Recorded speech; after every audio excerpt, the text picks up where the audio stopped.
Welcome. My name is Cerise, and this is the fifth dimension.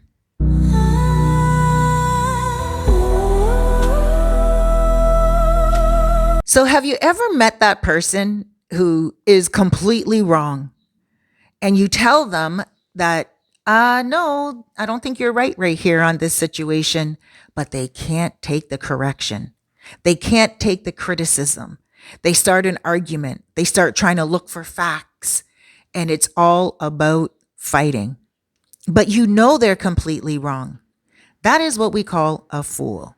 A fool is somebody who rejects wisdom. You're trying to correct them. You're trying to tell them that maybe the word they're using is not being used in the proper context. Or maybe the way that they are driving their car is wrong. Maybe you're telling them that, that there's something going on in their life that they can change. And they're rejecting it. They don't want to be taught. They don't want you to teach them wisdom. They're foolish. They just rather continue to do the same negative thing, expecting a different outcome. It gets to a point where it's insanity because that different outcome is not going to happen. They're literally doing the same wrong thing all the time, and it's not going to change. If you go outside and you say that the sky is pink and it's blue, you go outside, it's never going to be pink. The sun's never going to turn black. So this is the thing with foolish people. In the Bible, it says a fool is corrected and then tries to correct the wise person. So for instance, there's a wise man that goes up to a fool. Old parable. The wise man has a stick, an old wise man. He has a stick. He taps the fool on the shoulder and says, "Hey, fool, you're being foolish. Stop that. This is the way to do it." But a fool will look at the wise man and say, "Who are you hitting?" and grab that stick off the wise man and hit the wise man. You see, a person with good common sense will say, "Oh, really? I'm doing it wrong? Can you teach me how to do it right? Thank you so much for letting me know." They know how to accept constructive criticism. How do you deal with a fool? Well, wise people, they refrain from getting into any type of arguments with somebody who is a fool. When you see that the person is a fool and you can see that they are rejecting wisdom, they're rejecting any type of good advice, you just be quiet. You don't start telling them, "Oh, you're a fool. You're crazy. Why wouldn't you want to accept the truth?" You don't. You let them be. Let them go fall in a ditch. And then when they fall in a ditch, they will hurt themselves. And then they will need your help getting out of that ditch. And you may want to help them. As they get out and they're licking their wounds, they may be vulnerable at that time and they may be ready to learn. If this person is a person in your life that you just can't walk away from, then you may want to set some boundaries. And sometimes those boundaries are not with them, they are within yourself. It is just saying to yourself that, they're not worth your energy. They're not worth your emotions. This situation is not worth you getting upset about.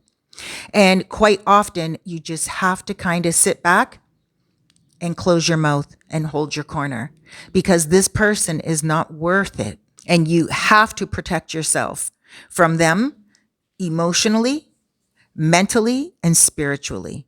You cannot let them inside your temple because if you argue with them and then all of a sudden they start arguing with you and they're like, "You're wrong. You don't know, blah, blah, blah." It's going to affect you. It's going to make you feel emotionally drained. It's going to make you feel spiritually annoyed. And you may then behave in a way that is questionable. You may lash back and say something mean to them or rude to them. And then what do? You stir up strife, and that's not being very wise. You don't want to make an already foolish situation even worse. So what you want to do is pull it back in and set boundaries. If you're talking on the phone, tell them you're busy and you have to go. If you're in person, just let them know that there's something you got to do and can you resume this conversation later. If it's impossible to leave their presence because it could be a work meeting, for instance. It could even be your employer. Shut down, be quiet, and try to show the facts. But if that person refuses the facts, there's nothing else that you can do. God is such an amazing God that God will give them facts later on. Maybe it's the first time they're hearing this situation from you and they don't think that you are knowledgeable. They don't think that you are experienced enough to know the truth. Maybe they heard what they believe from someone else that they actually trust and feel is very wise. And then when they hear it from you, they're like, oh, you're crazy, you're foolish, blah, blah, blah. And then it will come to a time that maybe that person's not bad. Maybe that fool is really not bad. It was just a foolish situation that they got themselves involved in. But God, again, is such a good God that God will bring another person to tell them what you told them.